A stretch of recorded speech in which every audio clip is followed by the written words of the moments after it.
رمضان آ گیا ہے، بخشش کا ساتھ لے کے سامان آ گیا ہے، رمضان آ گیا ہے، رمضان آ گیا ہے۔ ویلکم بیک ناظرین، ہمارا آج کا موضوع ام المومنین ملکہ کونین حضرت سیدہ خدیجۃ الکبریٰ رضی اللہ تعالی عنہا، اور آج ہمارے پینل میں شامل ہیں وطن عزیز کے معروف دانشور، مذہبی اسکالر جناب پروفیسر ڈاکٹر محمد حسین آزاد۔ ڈاکٹر صاحب آپ کو خوش آمدید کہتے ہیں، آپ ہمارے پروگرام میں تشریف لائے۔ اور ناظرین، ہمارے دوسرے دانشور جو اس پروگرام میں موجود ہیں، میری مراد حضرت مفتی تقی عثمانی دامت برکاتہم العالی کے شاگرد خاص، المبین قرآن اکیڈمی کے روح رواں جناب مفتی محمد عمر فاروق۔ مفتی صاحب آپ کو بھی خوش آمدید کہتے ہیں کہ ہمارے پروگرام میں تشریف لائے۔ ڈاکٹر صاحب، ہمارا پروگرام ہر نسل کے لوگ دیکھ رہے ہیں، لیکن خاص طور پر میرا سوال نسل نو کے لیے ہے کہ جو ہمارے بنیادی عقائد ہیں، معاملات ہیں یا معلومات ہیں، ان تک وہ چیزیں نہیں پہنچ رہیں۔ تو میں چاہوں گا کہ خاص طور پر امہات المومنین کے مقام و مرتبہ کے بارے میں ذرا ہماری نسل نو کو آگاہ کیجیے گا۔ بسم اللہ الرحمن الرحیم۔ راجہ صاحب، اللہ رب العزت نے اپنے حبیب حضرت محمد صلی اللہ علیہ وسلم کی ازواج مطہرات کو یہ مقام و مرتبہ عطا فرمایا کہ آپ کی جتنی بیویاں ہیں وہ مومنین کی مائیں ہیں، سبحان اللہ، سبحان اللہ۔ اور یہ اہل بیت میں بھی شامل ہیں۔ قرآن مجید نے ان کو اہل بیت میں بھی شامل کیا ہے، اور یہ تمام کے تمام اللہ رب العزت نے جتنے انبیاء جو ہیں وہ اپنی مخلوق کی رہنمائی کے لیے بھیجے، یہ اعلیٰ نسب سے تھے، اعلیٰ اور افضل قبیلے سے تھے، اور جس زبان میں، جس علاقائی زبان یا جس ملک کی جو زبان ہوتی تھی وہ اس زبان میں ان سے گفتگو کرتے تھے۔ اگرچہ پہلی زبان جو ہے وہ جیسے احادیث میں ہم پڑھتے ہیں کہ جنتیوں کی زبان جو ہے یہ عربی ہے، اور حضرت آدم علیہ السلام جو ہیں یہ بھی جنت میں عربی ہی بولا کرتے تھے، لیکن جب باہر آتے ہیں، جب زمین میں اترتے ہیں تو کہا جاتا ہے الابریز والے کا، صاحب ابریز کا یہ موقف ہے کہ انہوں نے سریانی زبان میں تبلیغ کی تھی، اور اسی طریقے حضرت ابراہیم علیہ السلام ہیں، عبرانی زبان، سریانی زبان، پھر عربی زبان، یہ انبیاء کا سلسلہ چلتا رہا ہے۔ رسول اللہ صلی اللہ علیہ وآلہ وسلم جو ہیں یہ خاتم الانبیاء پیغمبر ہیں، خاتم النبیین ہیں، رحمت للعالمین ہیں۔ رسول اللہ صلی اللہ علیہ وسلم خود فرماتے ہیں کہ اللہ رب العزت نے زمین کو 2 حصوں میں تقسیم کیا تو اس کے بہترین حصے میں مجھے رکھا، اور وہ بہترین حصہ جو ہے یہ حرمین شریفین کا ہے، یہ مکہ شریف کا ہے۔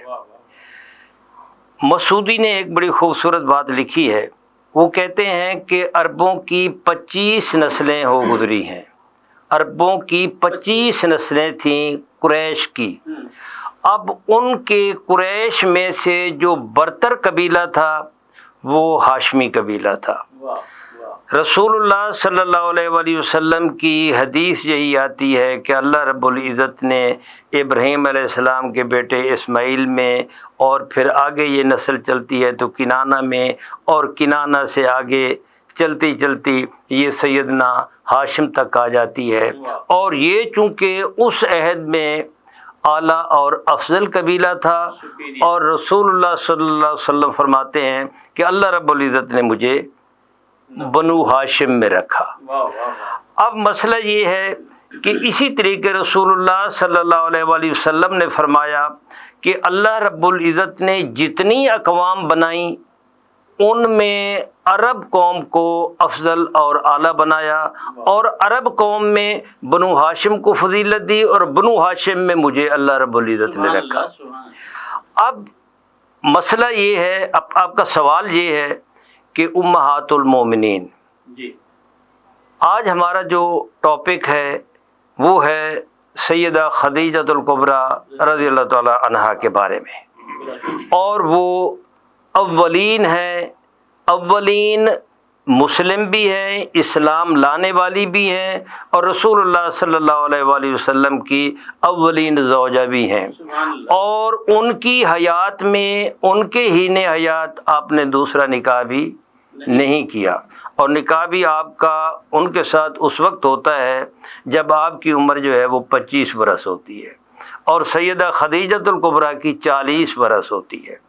تو رسول اللہ صلی اللہ علیہ وآلہ وسلم کی پہلی زوجہ جو ہیں ان کو عرب میں یہ مقام حاصل تھا کہ اہل قریش، اہل مکہ جو ہیں، قریش کے رؤوسا جو ہیں، قریش کے سردار جو ہیں، وہ سیدہ قریش آپ کو کہا کرتے تھے، ملکۃ العرب آپ کو کہا کرتے تھے، ملکہ تجارت آپ کو کہا کرتے تھے، آپ کو طاہرہ کہا کرتے تھے، اس لیے کہ آپ کی پاک دامنی جو ہے، آپ کی سیادت، آپ کی نجابت، آپ کا شرف و مجد جو ہے، یہ پورے عرب میں جو ہے وہ شہرت رکھتا تھا۔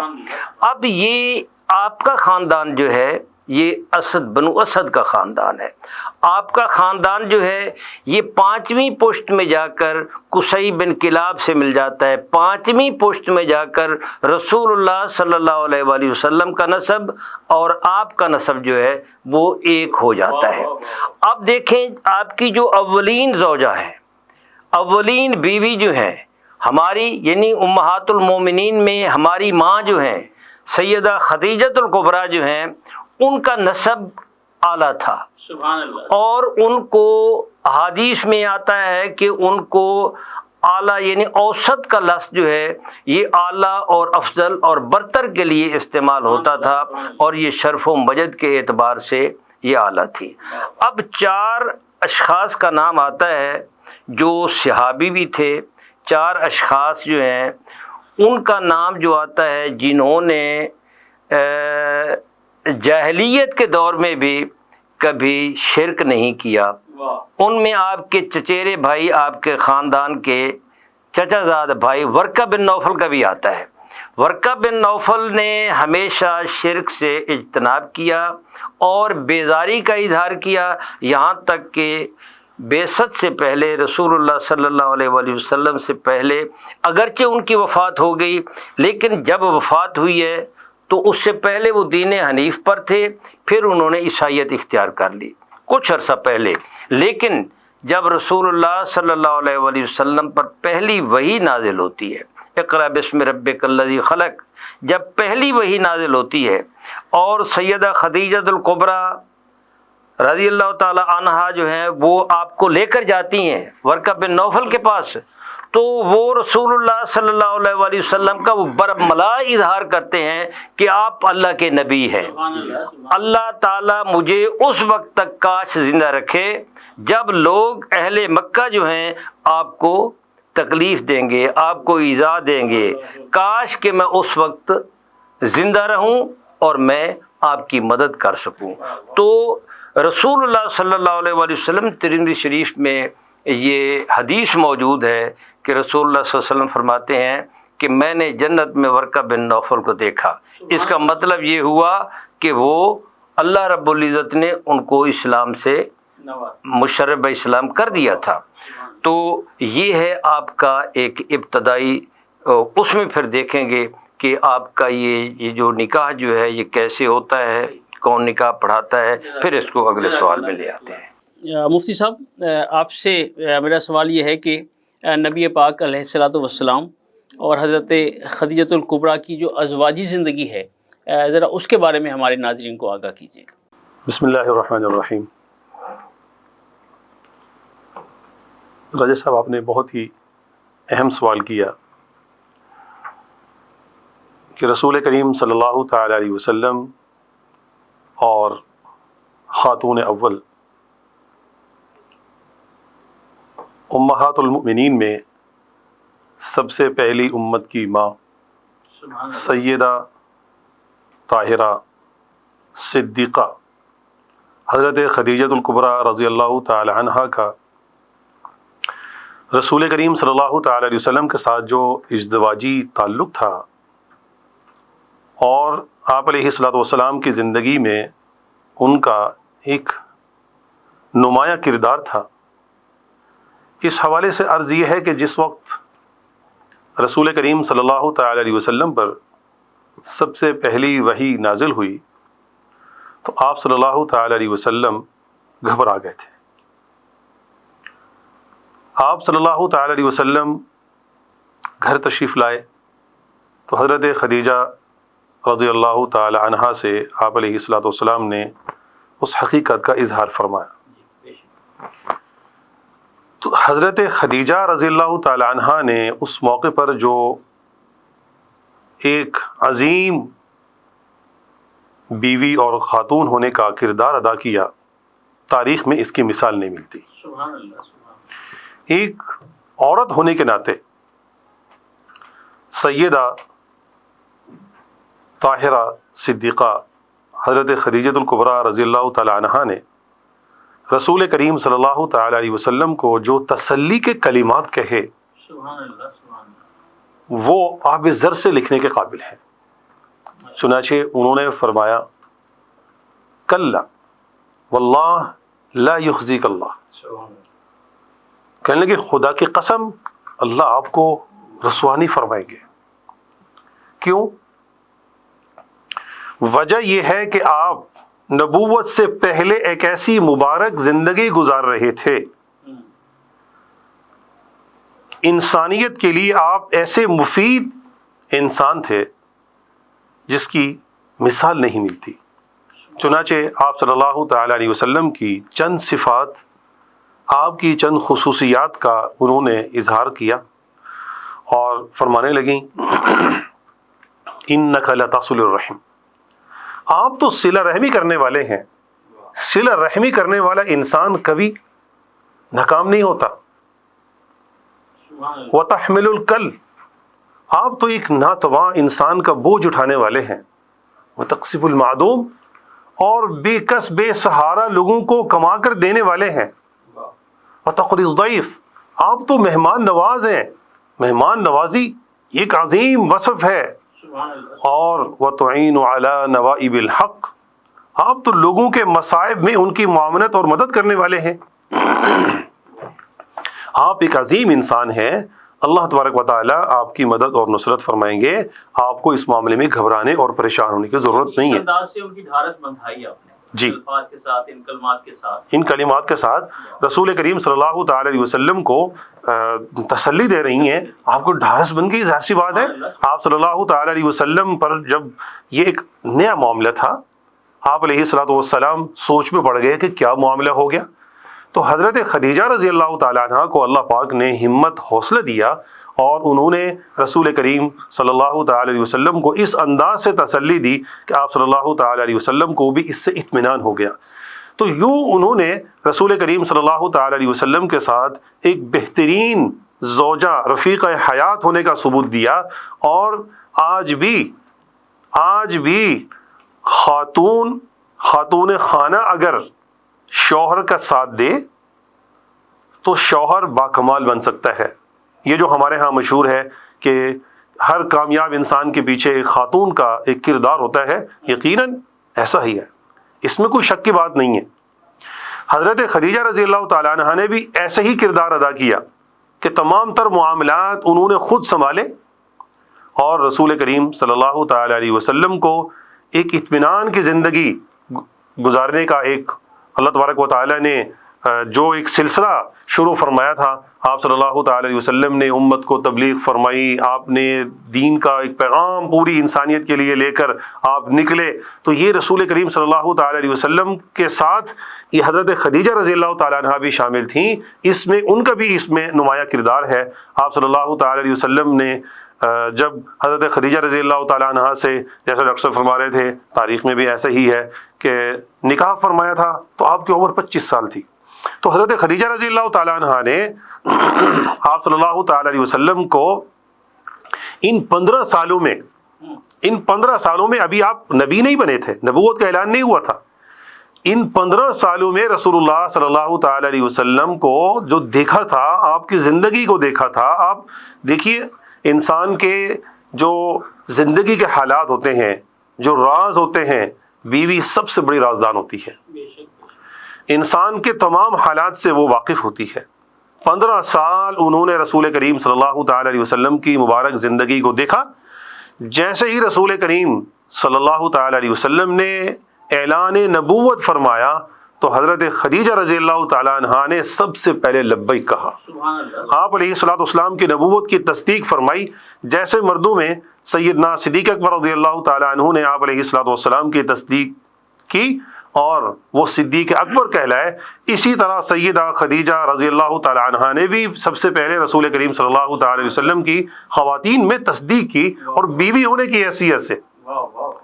تو اس لیے حضرت خدیجہ رضی اللہ تعالیٰ عنہ کا لقب جو ہے وہ صدیقہ بھی ہے، صدیقۃ الکبریٰ بھی ہے، وہ صدیق اکبر ہے تو یہ صدیقۃ الکبریٰ ہے کہ انہوں نے رسول کریم صلی اللہ تعالی علیہ وسلم کی سب سے پہلے نبوت کی تصدیق کی۔ ناظرین، ایک وقفے کا وقت ہوا جاتا ہے اور وقفے سے واپسی کے بعد انشاءاللہ سلسلہ کلام جاری رہے گا، ہمارے ساتھ رہیے گا، ملتے ہیں ایک وقفے کے بعد۔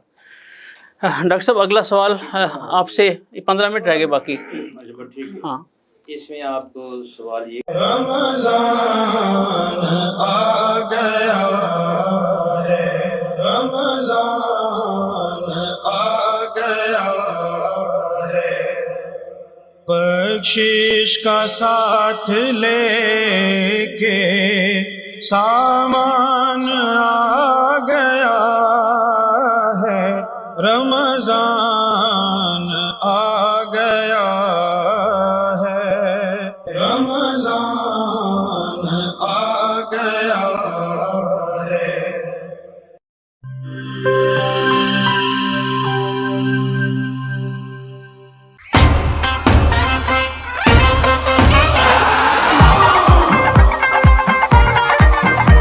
ساری دنیا بھاگے بھاگے بھاگے بوم بوم، ساری دنیا نچے نچے نچے بوم بوم۔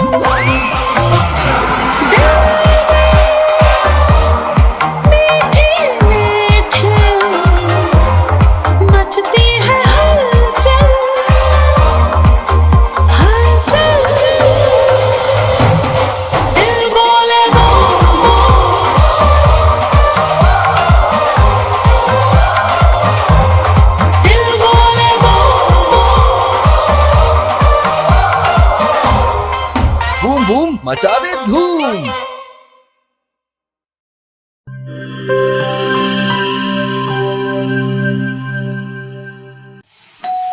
ہو مہمانوں کی آمد ہے، پھر آئی شامت ہے، کچھ نیا پکاؤ نیا کھلاؤ، کھانے پہ امپریشن ذرا ڈٹ کے جماؤ، امپریشن جمے گا اور جم کے جمے گا۔ چپس پاستا بناؤ اور سب کو کھلاؤ، چپس پاستا اب بناتے ہی جاؤ۔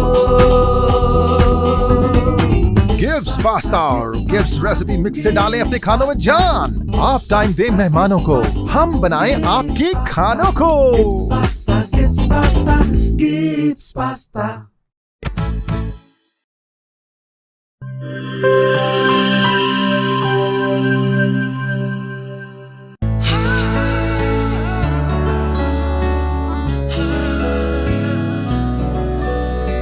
اس کی لذت ایسی جو سب کے دل کو بھائے، جو بھی گپ سوئس رول کھائے اسی کا ہو جائے۔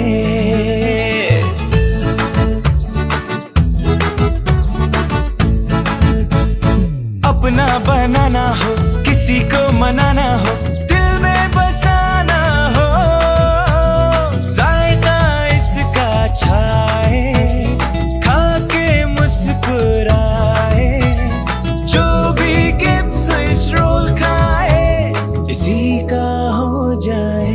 جب دودھ اور انڈے میں ملے اسٹرابری، ونیلا اور بنانا کا فلیور تو بنتا ہے مزیدار گپس سوئس رول، جس کی مٹھاس دلوں کو ملا دے۔ گپس سوئس رول، جو بھی کھائے اسی کا ہو جائے۔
کسی کے دل میں گھر کرنا بہت مشکل ہوتا ہے، اور کسی کے دل میں آپ اسی وقت گھر کر سکتے ہیں جب آپ اپنے عمل سے وہ دل جیت لیں، اور دل آپ تب جیت سکتے ہیں جب جیت کا جذبہ ہو۔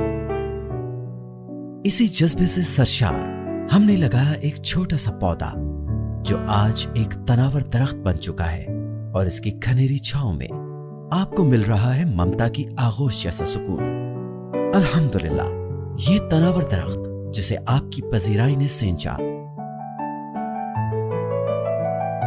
گلستان پراپرٹی مارکیٹنگ اپنی گھنی چھاؤں کو پھیلاتے ہوئے ایک اور شاخ کے زیر سایہ آپ کو دے رہا ہے سونی دھرتی ہاؤسنگ اسکیم، وہ بھی مکمل رہائشی سہولیات کے ساتھ۔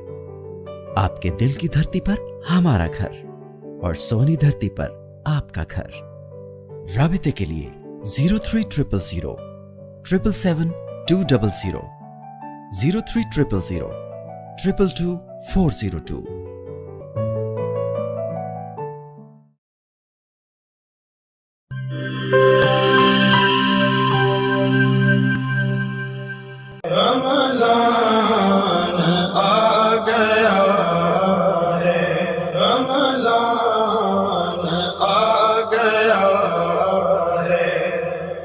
بخشش کا ساتھ لے کے سامان آ گیا ہے، رمضان آ گیا ہے، رمضان آ گیا ہے۔ ویلکم بیک ناظرین، جناب ڈاکٹر محمد حسین آزاد صاحب سے میرا سوال یہ ہے کہ حضرت خدیجہ الکبریٰ رضی اللہ تعالی عنہا اور نبی پاک علیہ الصلوۃ والسلام کا جو نکاح ہے اس کا سبب کیا تھا، اور آج کی خواتین کے حوالے سے کہ حضرت خدیجہ الکبریٰ کا جو اسوہ حسنہ ہے وہ ہماری خواتین کے لیے کس طرح رہنما بن سکتا ہے؟ ڈاکٹر صاحب جی۔ راجہ صاحب دیکھیں کہ سیدہ خدیجہ الکبریٰ رضی اللہ تعالی عنہا کا جو اسوہ ہے، جو آپ کی سیرت ہے، جو آپ کا کردار ہے، جو آپ کے معاملات ہیں، وہ تو پورے عرب میں زبان زد خاص و عام تھے، جس کی وجہ سے آپ سیدہ قریش بھی کہلاتی تھیں، طیبہ طاہرہ بھی کہلاتی تھیں، پاک دامنی کی کوئی مثال ہی نہیں تھی۔ دوسری جو اہم بات ہے، یہ آپ کا جو خاندان جو ہے یہ تجارت میں بڑی اہمیت رکھتا تھا، اور ابن سعد نے بعض باتیں کمال کی لکھی ہیں کہ وہ کہتے ہیں کہ سیدہ خدیجہ الکبریٰ کا جب مال تجارت قافلے کی صورت میں جاتا تھا تو رواج یہ تھا کہ پورا مکہ جو ہے، قریش کے بڑے بڑے سردار جو ہیں وہ بھی اپنا سامان جو ہے وہ شامل کرتے تھے، تو پورے قریش مکہ کے مال کو اکٹھا کر لیا جائے تو اکیلے مال تجارت جو ہے سیدہ خدیجہ الکبریٰ کے برابر ان کا نہیں ہوتا تھا۔ اور دوسری بات، اتنی بڑی مالدار خاتون تھیں۔ دوسری بات یہ ہے، اور پھر یہ ہے کہ دیانتداری اور حسن معاملات میں آپ کا بڑا شہرہ تھا۔ تو دوسری اہم بات یہ ہے کہ یعنی ایک ابن اسحاق وہ لکھتے ہیں کہ سیدہ خدیجہ الکبریٰ کے پاس 80,000 اونٹ تھے، 80,000، اور 400 کنیزیں تھیں۔ آپ خود اندازہ لگا سکتے ہیں کہ وہ کس قسم کی شہرت کی حامل تھیں۔ ایک تو پاک دامنی ہے، دوسرا آپ کا مال ہے۔ اب بعض لوگوں نے کہا، بعض مورخین نے یہ لکھ دیا کہ سیدہ خدیجہ الکبریٰ کے مال نے جو ہے آپ کی نبوت کی تحریک میں بڑا کردار ادا کیا۔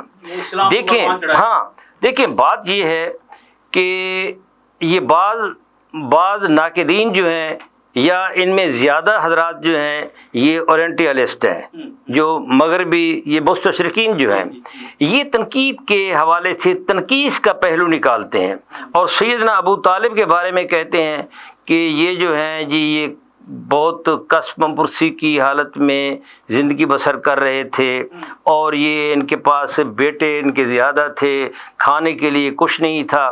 دیکھیں یہ ساری باتیں جو ہیں یہ تاریخ کی مطابقت نہیں رکھتی۔ اس کی وجہ یہ ہے کہ جو اس عہد میں سردار ہوتا تھا، سیدنا ابو طالب جو ہیں اپنے باپ کے بعد سیدنا عبد المطلب کے بعد جو ہے وہ سردار بنے۔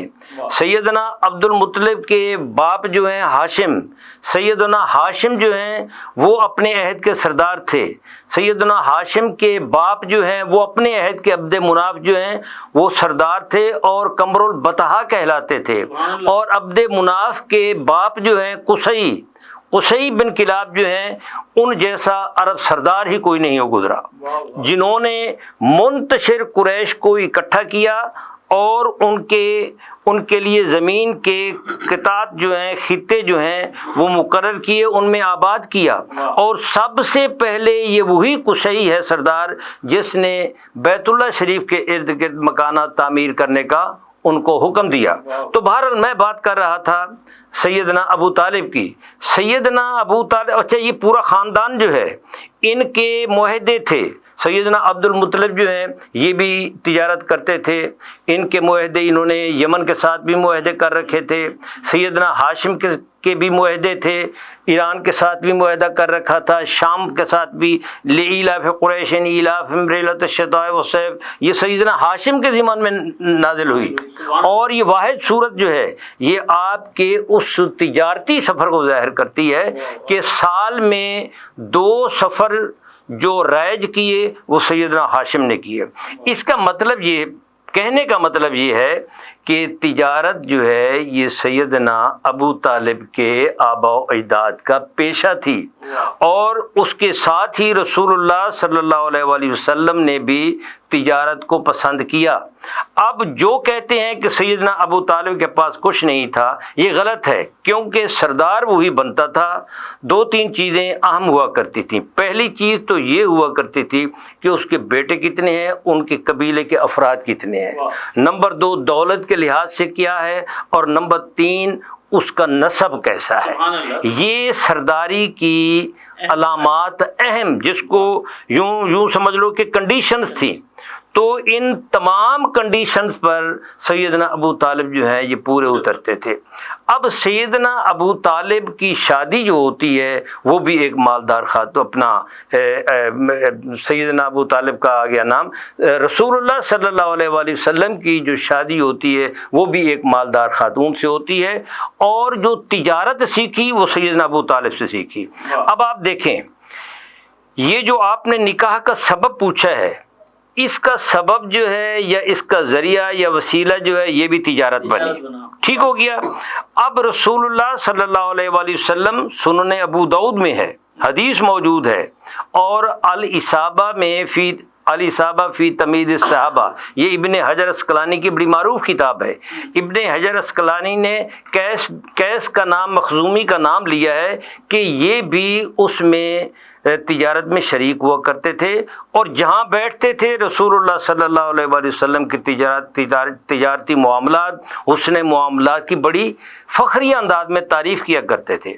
اب رسول اللہ صلی اللہ علیہ وآلہ وسلم سیدنا ابو طالب کے ساتھ یمن کا سفر بھی کر چکے تھے، اور ایک معروف سفر جو بصرہ کا ہوتا ہے، بصرہ ہے سواد رے چھوٹی یہ کے ساتھ، جیسے موسیٰ لکھتے ہیں، یہ زرقہ کے باٹر کے قریب ہے، اور یہ دمشق سے تقریباً 1.5 گھنٹے کا فاصلہ ہے۔ ہاں میں ہو آیا ہوں وہاں، اور میں ان چیزوں کو دیکھ آیا ہوں جہاں رسول اللہ صلی اللہ علیہ وآلہ وسلم تشریف فرما ہوئے۔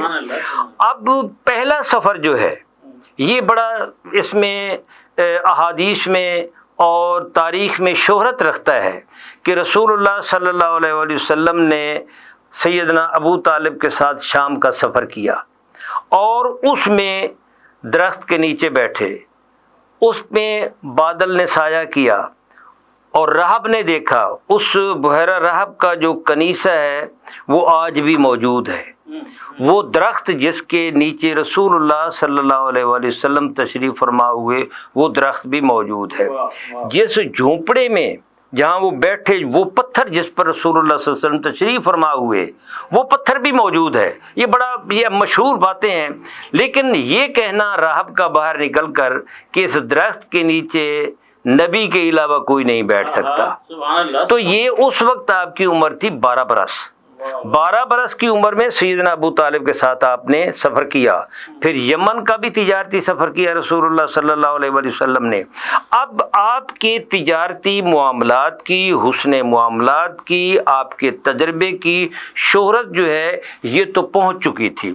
اب ادھر جو ہے سیدہ خدیجۃ الکبریٰ رضی اللہ تعالیٰ عنہ تو پورے عرب میں ملکۃ العرب کہلاتی تھی، تجارت کی ملکہ کہلاتی تھی، اور بعد میں آج جو ہے ہم کہتے ہیں کہ ملکہ کونین ہے، اور قریش کی بھی سردار کہلاتی تھی۔ تو رسول اللہ صلی اللہ علیہ وآلہ وسلم کے معاملات اس وقت ان کے سامنے آئے جب انہوں نے اپنا تجارتی قافلہ جو ہے میسرہ کے ساتھ آپ کو یہ دیا کہ میں دگنا آپ کو وہ جو معاوضہ جو ہے وہ دوں گی، آپ میرا قافلہ لے جائیں۔ تو یہ قافلہ دوسرا ہے، پہلا قافلہ، اس قافلے میں نستورہ راہب سے آپ کی ملاقات ہوتی ہے۔ اس قافلے میں جب جاتے ہیں تو رسول اللہ صلی اللہ علیہ وسلم کے ساتھ وہی بادل سایہ کیے ہوئے جا رہا ہے، اسی طریقے آپ اس میں جا کر وہ درخت کے نیچے بیٹھتے ہیں، نستورہ راہب آپ کی مہر نبوت دیکھتا ہے اور وہ ایمان لاتا ہے۔ اس میں مورخین نے لکھا ہے کہ ہم ان کو صحابی کا درجہ نہیں دیتے، ابن حجر اسقلانی نے بھی اس پر بحث کی ہے، لیکن بات یہ ہے وہاں جو ہے یہ ابن کثیر کے والد کا مدرسہ موجود ہے، ہم وہاں گئے ہیں، وہاں ایک چھوٹی سی مسجد بھی موجود ہے۔ جس اونٹنی پر رسول اللہ صلی اللہ علیہ وسلم سوار تھے وہ اونٹنی جب بیٹھتی ہے تو اس کے یہ گھٹنے جو ہیں وہ پتھر پر نصب ہو گئے ہیں، وہ نشان بنے. وہ پتھر جو ہے وہ ابن کثیر کے گھر جو مدرسہ ہے اس میں جو مسجد ہے وہ پتھر وہاں محفوظ موجود ہے، اور جس پتھر پر آپ تشریف فرما ہوئے وہ بھی پتھر موجود ہے. اب یہ سارے واقعات، حسن معاملات، نفع، سب کچھ جو ہوتا ہے یہ میسرا آ کر ساری کی ساری باتیں جو ہیں وہ سیدہ خدیجہ الکبریٰ کو بتا دیتے ہیں. اب سیدہ خدیجہ الکبریٰ رضی اللہ تعالی عنہا جو ہیں ان کا ایک بالا خانہ تھا، وہاں اپنی کنیزوں کے ساتھ، اپنی سہیلیوں کے ساتھ بیٹھی ہوئی تھیں، جس میں ایک نفیسہ بھی تھی، ان کے ساتھ بیٹھی ہوئی تھیں. انہوں نے دیکھا کہ قافلہ جب واپس لوٹ رہا ہے تو میسرہ نے اطلاع کر دی تھی، قافلہ جب واپس لوٹ رہا ہے تو جس اونٹ پر رسول اللہ صلی اللہ علیہ وآلہ وسلم تشریف فرما ہیں ان پر 2 دائیں اور بائیں فرشتے آپ پر سایہ کیے ہوئے ہیں. اور سیدہ خدیجہ الکبریٰ کے بارے میں لکھا ہے، ابن سعد نے بھی لکھا ہے، ابن ہشام نے بھی لکھا ہے، ابن اسحاق نے بھی لکھا ہے کہ 2 فرشتوں کو سیدہ خدیجہ الکبریٰ نے سایہ کیے ہوئے دیکھا اور اپنی سہیلیوں کو کہا کہ ادھر آؤ، دیکھو کہ جن کو میں نے قافلے کے لیے بھیجا ہے ان کا مقام و مرتبہ کیا ہے. اب یہ ان کے جو حسن معاملات اور ان کی جو ایک کشش جو ہے رسول اللہ صلی اللہ علیہ وسلم کی آپ کے دل میں اتر گئی.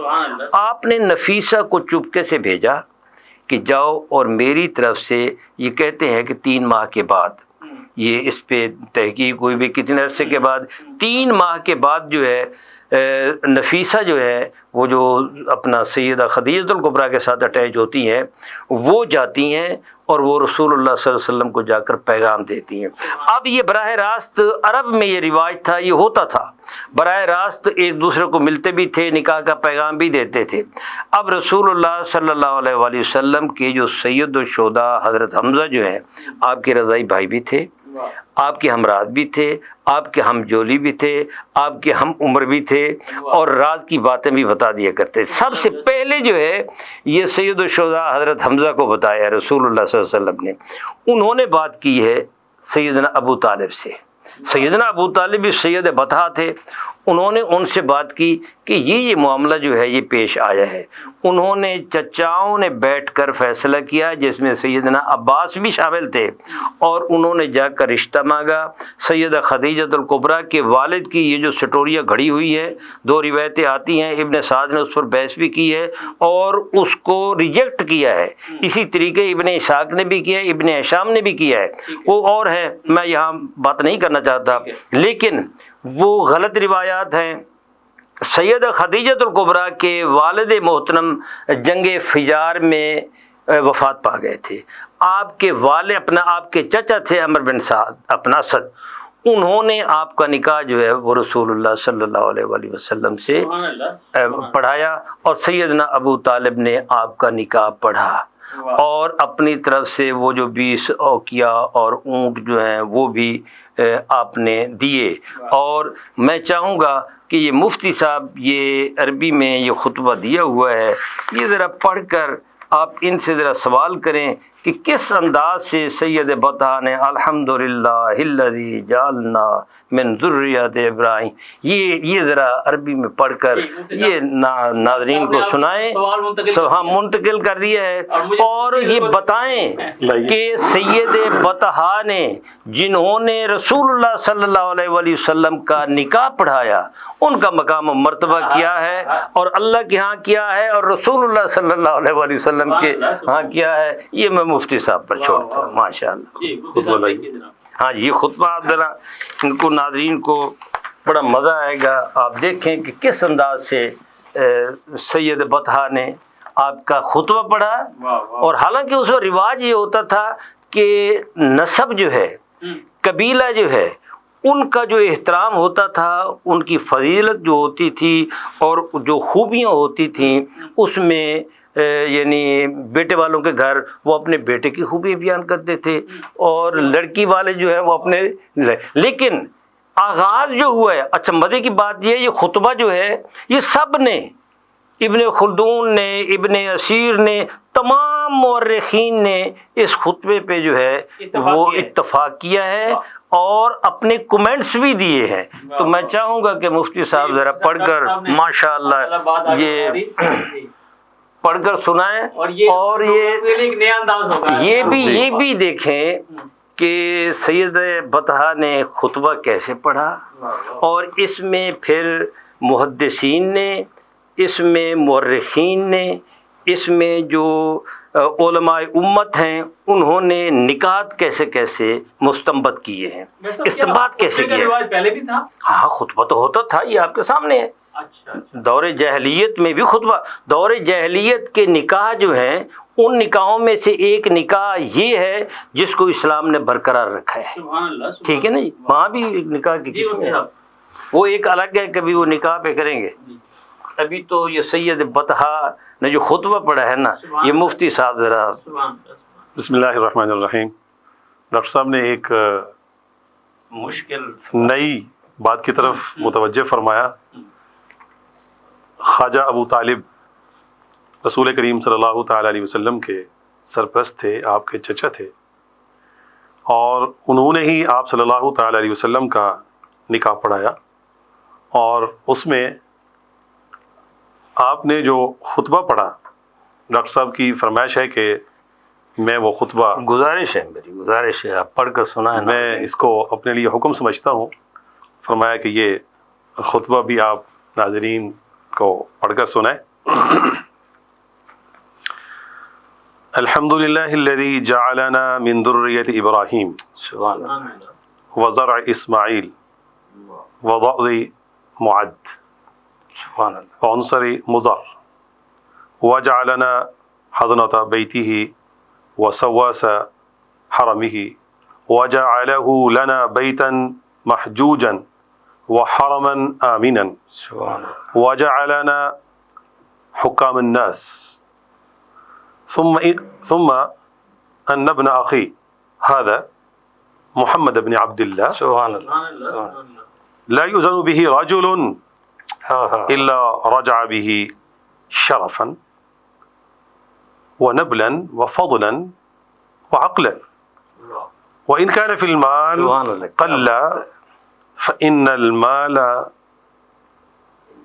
ظل زائل وأمر حائل وعارية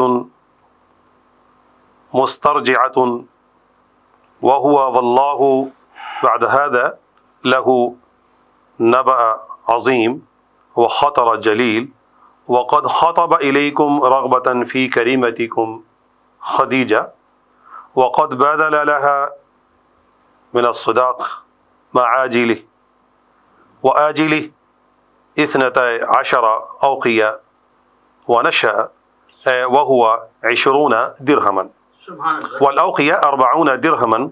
قال المحب الذي الطبري فيكون جملة الصداق 500 درہم شرعی.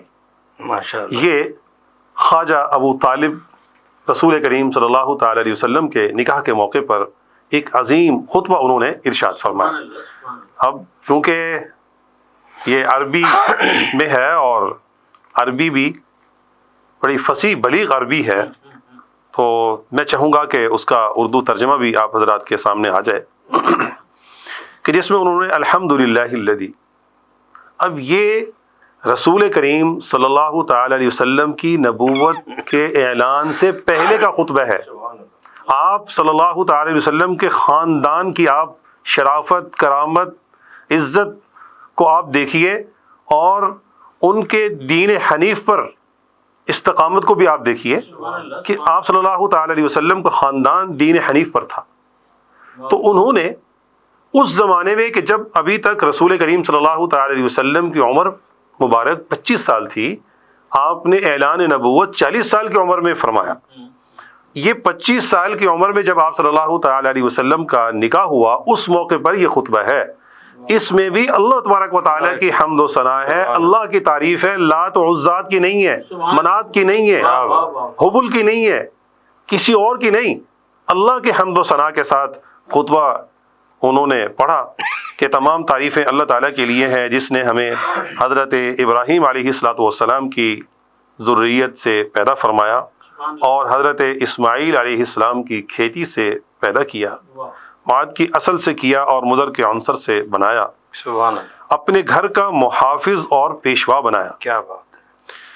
اس گھر کو ہمارے لیے فراوانی بخشی کہ اطراف و جوانب سے حج کے لیے زائرین آئیں، ہمارے لیے اسے حرم بنایا کہ دشمن کے شر سے ہم امن میں رہیں، سبحان اللہ، ہمیں لوگوں پر حاکم کیا کہ ان پر جیسے چاہیں حکم کریں۔ حمد و ثنا کے بعد یہ امر ہے، اب یہ نکاح کا ایک خطبہ کہ میرے بھائی کے بیٹے محمد بن عبداللہ، اب آپ صلی اللہ تعالی علیہ وسلم کی جو صفت بیان کر رہے ہیں، اپنا بھتیجا بھی فرمایا اور ساتھ یہ بھی کہہ رہے ہیں، عجیب جملہ ہے، لا یؤذن بہ رجل، کہ محمد بن عبداللہ جو ہیں یہ ایسے عظیم انسان ہے کہ کسی مرد کے ساتھ ان کا وزن نہیں کیا جا سکتا، ان جیسا کوئی ہے، ان جیسا کوئی نہیں ہے۔ کیوں؟ کیونکہ وہ عقل و فضل میں سب سے بڑھ کر ہیں۔ اگلی بات یہ بھی فرما دی کہ دنیا شاید انہیں یہ دیکھے کہ ان کے پاس تو مال نہیں ہے، تو انہوں نے اس کا برملا اظہار بھی کیا، فرمایا کہ میرے بھتیجے کے پاس مال اگرچہ کم ہے اور مال کی حقیقت کچھ نہیں ہے۔ کیا مال ہے کیا؟ وہ تو جلد ایک زائل ہو جانے والا، ختم ہو جانے والا ایک سایہ ہے۔ مال امر حائل ہے کہ ایک سے دوسرے کے پاس چلا جاتا ہے، کبھی کسی کے پاس کبھی کسی کے پاس، اور اسے کوئی بقا حاصل نہیں ہے۔ اس لیے میرے بھتیجے کے مالدار ہونے کو نہ دیکھیے، یہ ایسا عظیم بچہ ہے، ایسا عظیم انسان، ایسا فرد ہے، فرد کامل ہے کہ اس کا کسی کے ساتھ وزن اور موازنہ نہیں کیا جا سکتا۔ آگے فرماتے ہیں محمد صلی اللہ علیہ وآلہ وسلم ایسی پاک باز ہستی ہے کہ جن کی قرابت آپ سب جانتے ہیں۔ بلا شبہ آپ صلی اللہ علیہ وآلہ وسلم خدیجہ بنت خویلد کی خواستگاری فرماتے ہیں۔ آگے فرمایا، میں اپنے مال میں ان کا حق مہر 120 اونٹ اور 5 طلائی درہم مقرر کرتا ہوں۔ یہ انہوں نے حق مہر مقرر فرمایا، اور پھر آگے فرمایا، میں اللہ کی قسم اٹھا کر کہتا ہوں کہ اس کے بعد ان کی ایک عظیم شان اور بلند مرتبہ ہوگا۔ یقیناً ایسا ہی تھا جیسے آپ کے چچا خواجہ ابو طالب نے خطبہ پڑھ کر انسانیت کو ایک پیغام دیا ہے کہ یہ اپنے وقت میں آنے والے ایک عظیم پیغمبر ہوں گے جن کی عظمت اور بلندی شان ایسی ہوگی کہ لا یوزن بہ رجل، کہ ان کا کائنات میں موازنہ نہیں کیا جا سکتا ہے۔ جیسے اللہ تبارک و تعالی اپنی شان الوہیت میں لیس کمثلہ شیء ہے، اسی طرح رسول کریم صلی اللہ تعالی علیہ وسلم اپنی نبوت اور رسالت میں بھی بے مثال اور لاسانی ہے، لا یوزن بہ، کہ آپ کا بھی کسی کے ساتھ موازنہ نہیں کیا جا سکتا۔ ڈاکٹر صاحب، پروگرام کا وقت ختم ہوا چاہتا ہے، آپ کا شکریہ کہ آپ ہمارے پروگرام میں تشریف لائے۔ مفتی صاحب ماشاءاللہ آپ نے بھی خوب ماشاءاللہ خطبہ ہی پڑھ کر سنایا اور ترجمہ بھی کیا، اللہ تعالیٰ آپ کو سلامت رکھے۔ اور ناظرین، آخری بات کہ میرا جسم میری مرضی کا نعرہ لگانے والی خواتین کو چاہیے کہ وہ حضرت خدیجہ الکبریٰ رضی اللہ تعالیٰ عنہا کی سیرت سے سبق حاصل کریں، فیض حاصل کریں، رہنمائی حاصل کریں، وگرنہ وہ جو ایک شعر ہے کہ آج لے ان کی پناہ، آج مدد مانگ ان سے، پھر نہ مانیں گے قیامت میں اگر مان گیا۔ حضرت اجازت دیجیے، انشاءاللہ اگلے پروگرام میں صاحبان علم و دانی کے ساتھ ملاقات ہوگی۔ اپنا بہت خیال رکھیے گا۔ اللہ حافظ۔ رمضان آ گیا ہے، رمضان آ گیا ہے، بخشش کا ساتھ لے کے سامان آ گیا ہے، رمضان آ گیا ہے، رمضان آ گیا ہے۔